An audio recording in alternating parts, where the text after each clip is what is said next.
ಅಣ್ಣ ಇದೇನಣ್ಣ ಇದು? ಇದು ಯಾರಿ ಅಂತ ಹೇಳಿ, ಅದು ಯಾರಿ ಅಂತೇವೆ. ಇದು ಅದಕ್ಕೆ ಒಂದು ಸಪೋರ್ಟ್ ಇದು. ಈಗ ಆ ಯಾರಿ ಇರ್ತಲ್ಲ, ಆ ಕಡೆ ಈ ಕಡೆ ಹೋಗ್ಬಾರ್ದು. ಕಡ್ಲಿಗೆ ಬೋಟ್ ಹೀಗಾದಾಗ ಆ ಕಡೆ ಈ ಕಡೆ ಜಾರಬಾರ್ದು. ಕಾಲ ಬ್ರೆಕೆಟ್ ಇರ್ತದೆ, ಆ ಬ್ರೆಕೆಟ್ ಮೇಲೆ ಸಪೋರ್ಟ್ ಇರ್ತದೆ. ಇದು ಆ ಕಡೆ ಈ ಕಡೆ ಹೋಗ್ಬಾರ್ದು. ನಾವು ಇದೊಂಥರ ಎಂಗಲ್ ತರ ಕೊಟ್ಟಿವಿ, ಕೈ ತರ ಎಂಗಲ್ ಕೊಟ್ಟಿರ್ತೀವಿ. ಇದು ಅದನ್ನ ಕೆಳಗಡೆ ಸ್ಟ್ರೇಟ್ ಆಗಿರ್ತದೆ. ಸ್ಟ್ರೇಟ್ ಆದಾಗ ಅಲ್ಲಿಂದ ಮೀನ್ ತಗೊಳ್ಳೋದು ನಾವು. ಅಂದ್ರೆ ಈ ಹುಕ್ ಅದಲ್ಲ, ಈ ಹುಕ್ ಮೀನಿಗಂತ ನಾವು ಒಂದು ಪೊಡೆಂಟ್ ಅಂತೀವಿ.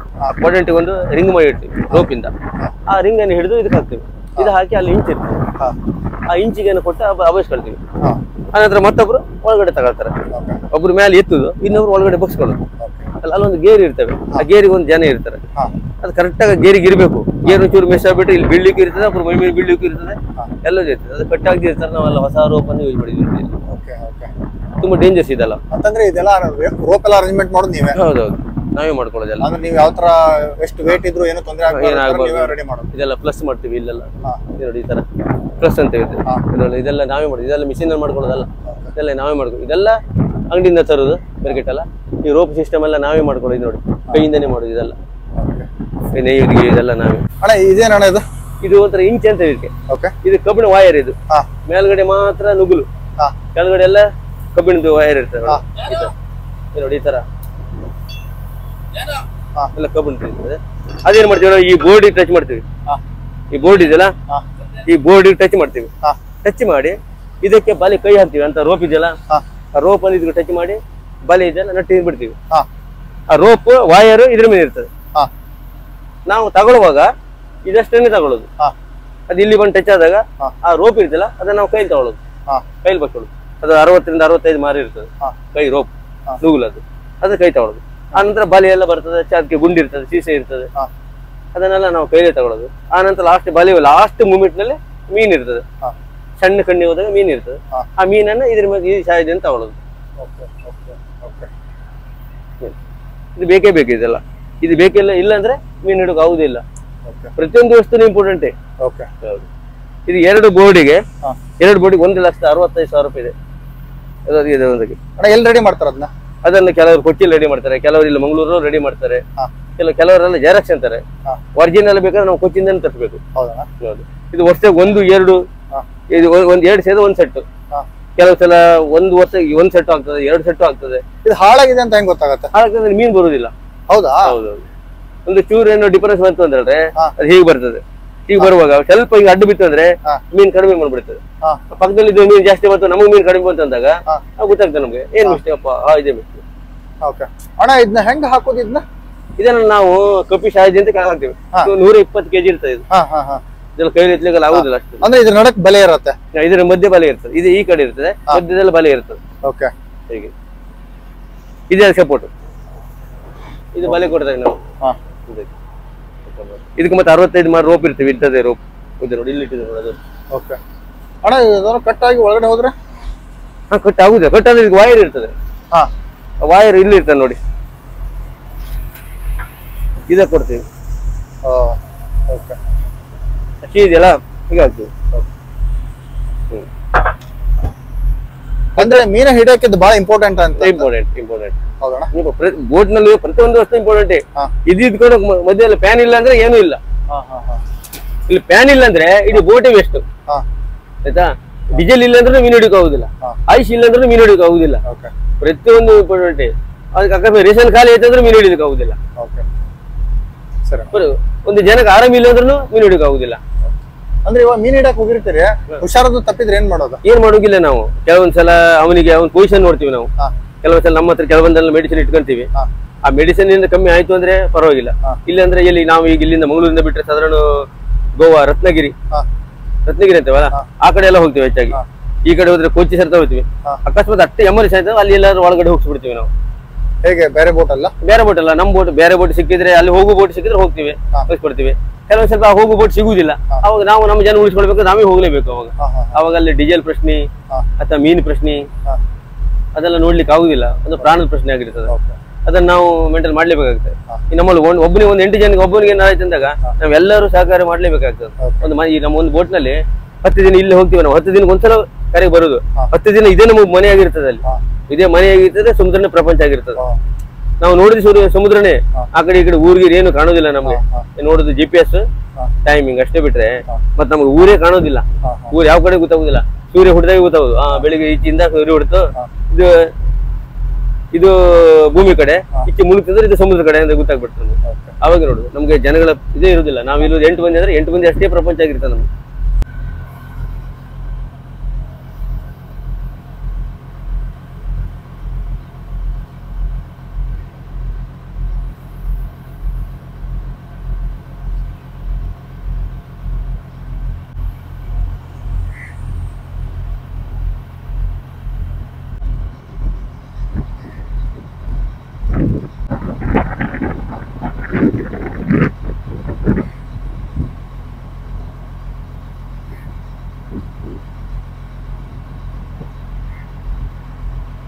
ಫ್ರೆಂಡ್ಸ್, ಇವಾಗ ಮೀನ್ ಹಿಡಿದಿದ್ ಮೀನುಗಳನ್ನ ಯಾವ ತರ ಸ್ಟೋರೇಜ್ ಮಾಡ್ತಾರ ಅನ್ನೋದನ್ನ ನಾನು ನಿಮ್ಗೆ ತೋರಿಸ್ತೀನಿ. ಸ್ಟೋರೇಜ್ ಯಾವ ತರ ಇದೆ ಇವಾಗ ಒಳಗಡೆ ಹೋಗೋಣ ಬನ್ನಿ.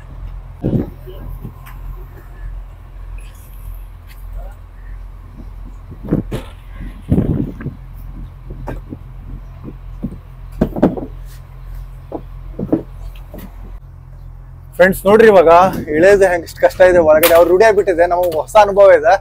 ಒಳಗಡೆ ಫುಲ್ ಕೂಲ್ ಅಂದ್ರೆ ಕೂಲ್ ಆಗಿದೆ. ಇವಾಗ ಇಳಿಯೋಣ ಬನ್ನಿ. ಹಾಗೆ ಇದು ಕೆಳಗಡೆ ಕೊಡಿ, ಏನಿತರ ಅಷ್ಟೇ. ಫ್ರೆಂಡ್ಸ್, ನಾವಿವಾಗ ಬೋಟ್ ಇರ್ತೈತಲ್ಲ ಗ್ರೌಂಡ್ ಫ್ಲೋರ್ ಒಳಗಡೆ ಇದ್ದೇವೆ. ಹ್ಯಾವಿ ಚಿಲ್ ಐತಿ, ಕೂಲ್ ಅಂದ್ರೆ ಕೂಲ್ ಆಗೈತಿ. ಹೊರಗಡೆ ಹ್ಯಾವಿ ಬಿಸಿಲಿತ್ತ, ದೌರ್ ಬರತ್ತಿತ್ತ. ಬಟ್ ಇಲ್ಲಿ ಕೆಳಗಡೆ ಇಳಿದ್ಮೇಲೆ ಫುಲ್ ಫ್ರೀಜರ್ ಒಳಗೆ ಇಟ್ಟಂಗ ಆಗ್ಬಿಟ್ಟಿದೆ. ಒಂಥರ ತಂಪು ಆಗ್ತೈತಿ. ಉಸಿರು ತಗೊಂಡ್ರೆ ತಂಪು, ಉಸಿರು ಬಿಟ್ರೆ ತಂಪು ಅನ್ಸಾಗೈತಿ. ಬಟ್ ಇವಾಗ ಏನಾಗಿದೆ ಅಂತಂತಂದ್ರೆ ಇಲ್ಲಿ ಐಸ್ ಅನ್ನ ಸ್ಟೋರ್ ಮಾಡಿದಾರ. ಮೀನ ಹಿಡಿದಾದ್ಮೇಲೆ ಮೀನದ ಮೇಲೆ ಐಸ್ ಹಾಕಿ ಮತ್ತೆ ಪ್ಯಾಕ್ ಮಾಡ್ತಾರಲ್ಲ, ಅದ್ ಪ್ರೊಸೆಸ್ ಕೋಲ್ಡ್ ಸ್ಟೋರೇಜ್ ಅಂತೇವ್ ನಾವ. ಅದನ್ನ ಕರ್ಕೊಂಡ್ ಬಂದ್ ನಿಮ್ಗೆ ತೋರಿಸ್ತೇನೆ ಐಸ್ ಹೆಂಗಿದೆ ಅಂತ. ಬನ್ರಿ, ಇದೇ ನೋಡ್ತಿದ್ದೀರಿ, ಇದು ಐಸ್ ಇದೆ. ಈ ತರ ಐಸ್ ಅನ್ನ ಮಾಡ್ಕೊಂಡಿರ್ತಾರ ಅವ್ರ. ಅಣ್ಣ, ಇವಾಗ ಐಸ್ ಅನ್ನ ಸ್ಟೋರ್ ಮಾಡ್ಕೊಂಡಿದ್ದೀರಿ ಅಣ್ಣ, ಇದನ್ನ ಎಲ್ಲಿಂದ ತೊಗೊಂಡ್ಬರ್ತೀರಿ, ಹೇಗ್ ತೊಗೊಂಡ್ಬರ್ತೀರಿ? ಇದು ನಾವು ಗಾಡಿಯಿಂದ ತರಿಸ್ಕೊಳ್ಳೋದು.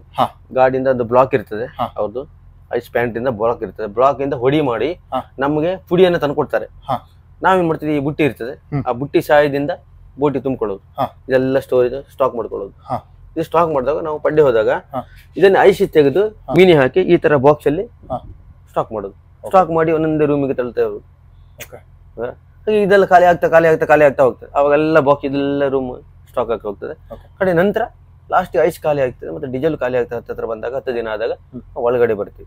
ಅಲ್ಲಿವರೆಗೆ ಮೀನು ಸೇಫ್ಟಿಗೋಸ್ಕರ ಈ ಐಸ್ ಅನ್ನ ಸ್ಟಾಕ್ ಇಟ್ಕೊಂಡಿರ್ತೀವಿ. ಅಣ್ಣ, ಇದು ಐಸ್ ಎಷ್ಟಿರ್ಬೋದು ಅಣ್ಣ ನಿಮ್ ಪ್ರಕಾರ? ಐಸ್ ಕಡಿಮೆ ಅಂದ್ರೆ ಒಂದು 3-4 ಟನ್. 4 ಟನ್ ಐಸ್ ಇದೆ. 5 ಟನ್ ಐಸ್. ಅಣ್ಣ, 4 ಟನ್ ಐಸ್ಗೆ ಪ್ರೈಸ್ ಏನಾಗುತ್ತೆ ಅಣ್ಣ? ಪ್ರೈಸ್ ಅಂದ್ರೆ ಸಾಧಾರಣ ಒಂದು 70,000 ಮೇಲೆ ಆಗ್ತದೆ. 70,000. 70,000 ಅಣ್ಣ, 10 ದಿನದ ಒಳಗೂ ಇದು ಇರುತ್ತ ಅಣ್ಣ? ಇದು ಕರಿ ಹೋಗಂಗಿಲ್ವಾ? ಇರ್ತದೆ, ಕೆಲವು ಹೋಗ್ತದೆ, ಹೋಗ್ದಿರ್ತಾನೆ ಇರುದಿಲ್ಲ. ಎಂತ ಮಾಡ್ಕೋ, ಈಗ ನೋಡಿ ಇದೆಲ್ಲ ಫುಲ್ ಮಾಡಿದ್ದು. ಈಗ ಒಂದು 3 ದಿನ ಬೋಟ್ ನಿಂತಿ ಸ್ವಲ್ಪ ಬಿಸಿಲು ಬಿತ್ತಲ್ಲ, ಅವಾಗ ಇಲ್ಲೆಲ್ಲ ಫುಲ್ ಬ್ಲಾಕ್ ಆಯ್ತು ನೋಡಿ. ಈಗ ಗ್ಯಾಪ್ ಆಯ್ತು. ಈಗ ಹೀಗೆ ಇರ್ತದೆ. ನಾವು ಎಷ್ಟಿರ್ತದೆ ಅಂತ ಹೇಳಕ್ ಹೋಗುದಿಲ್ಲ, ಸ್ವಲ್ಪ ಜಾಸ್ತಿನೇ ಹಾಕೊಂಡು ಹೋಗ್ತೇವೆ ನಾವು. ಈಗ ಹೋಗುವಾಗ ಮಾಡುವಾಗೆಲ್ಲ ಕರುತ್ತದೆ. ಒಂದ್ಸಲ ಐಸ್ ಕರೆಕ್ಟ್ ಆಗಿ ಬರುದಿಲ್ಲ, 100% ಬರುದಿಲ್ಲ. ಒಂದು 60%, 70% ಇರ್ತದೆ. ಅವಾಗ ಐಸ್ ಕಮ್ಮಿ ಬರ್ತದೆ. ಅವಾಗ ಏನ್ ಮಾಡ್ಬೇಕು, ನಾವು ಸ್ವಲ್ಪ ಜಾಸ್ತಿನೇ ಹಾಕೊಂಡು ಹೋಗ್ತೀವಿ. ಈ ಗೋಳಿ ಐಸ್ ಅಂತ ಇರ್ತದೆ, ಐಸ್ ಕರೆಕ್ಟ್ ಆಗಿ ಆಗಿರೋದಿಲ್ಲ, ಫುಲ್ ಬ್ಲಾಕ್ ಆಗಿರೋದಿಲ್ಲ.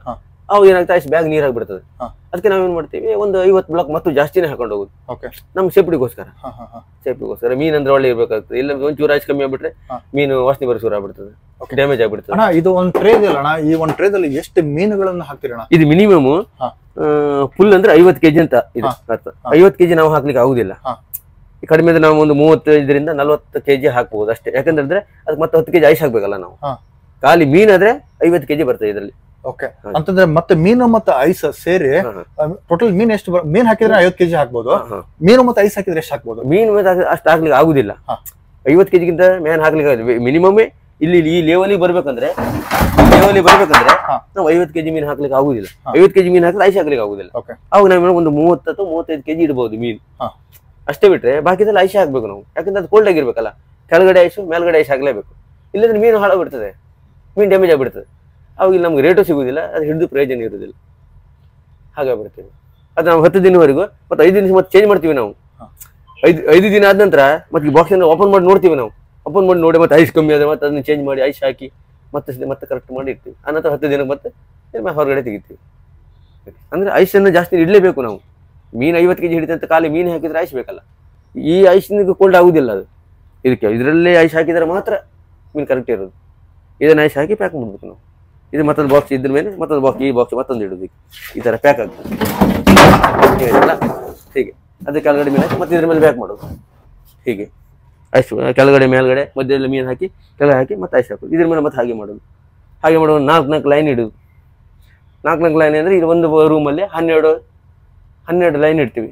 12 ಬಾಕ್ಸ್ ಆಗ್ತದೆ ಒಂದು ರೂಮ್. ಹೀಗೆ ಈ ಥರ ರೂಮಲ್ಲಿ ಹೀಗೆ ಇದು ಇಡ್ತಾ ಹೋದು. ಇಲ್ಲೊಂದು 120 ಬಾಕ್ಸ್ ಇದೆ. ಇದೆಲ್ಲ ಅದೆಲ್ಲ ಎತ್ತಬೇಕು ಮಾಡಬೇಕು, ನೋಡುವಲ್ಲ ಭಾರಿ ಕಷ್ಟ ಆಗ್ತದೆ ನಮಗೆ. ಏನು ಮಾಡ್ಲಿಕ್ಕೆ ಆಗೋದಿಲ್ಲ. ಕೆಲವು ಸಲ ಕೈ ಮೇಲೆ ಬೀಳ್ತದೆ ನೋಡಿ, ಖಾಲಿ ಉಗುರಿಗಿಗಿರೆಲ್ಲ ಹೋಗಿರ್ತದೆ ನಮಗೆ. ಬಾಕ್ಸ್ ಎಲ್ಲ ಬಿದ್ದು ಮಾಡಿ ವೇಟ್ ಇರ್ತದೆ, ಕೈಯೆಲ್ಲ ಕೋಲ್ಡ್ ಆಗಿರ್ತದೆ. ಒಂದ್ಸಲ ಸ್ಲಿಪ್ ಆಗಿಬಿಡ್ತದೆ, ಬೋಟ್ ಹೀಗೆ ಆಗ್ತಾ ಇರ್ತದೆ.